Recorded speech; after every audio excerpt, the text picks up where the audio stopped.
বেগম জিয়াকে যা সম্মান দিয়েছে দেশের আপামর সর্বস্তরের মানুষ, তা একজন রাজনৈতিক ব্যক্তির জন্য আজীবনের স্বপ্ন। কিন্তু কথায় আছে না, পরিবারের মানুষ যদি খারাপ হয়, তুমি একা ভালো হলেও তোমাকে টেনে তাদের কুসম্মানে তোমাকেও মাখাবে। ঠিক তেমনি হয়েছে ব্যাপারটা।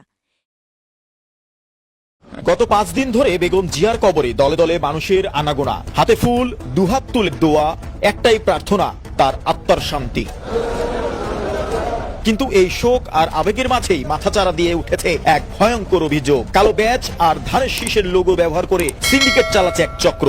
জোরপূর্বক টাকা আদায়ের অভিযোগ। কারো কাছ থেকে 200 টাকা, কারো কাছ থেকে 100 টাকা, আবার কারো কাছ থেকে 50 কিংবা 10 টাকা হাতিয়ে নিচ্ছেন তারা। শ্রদ্ধা জানাতে এসে বিব্রতকর অবস্থায় পড়ছেন নেতাকর্মীরা।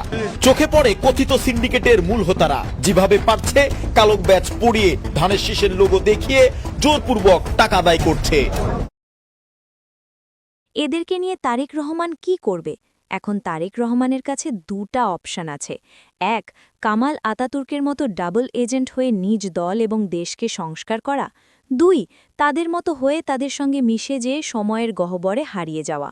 দেখা যাক তিনি কোন অপশনটা বেছে নেন।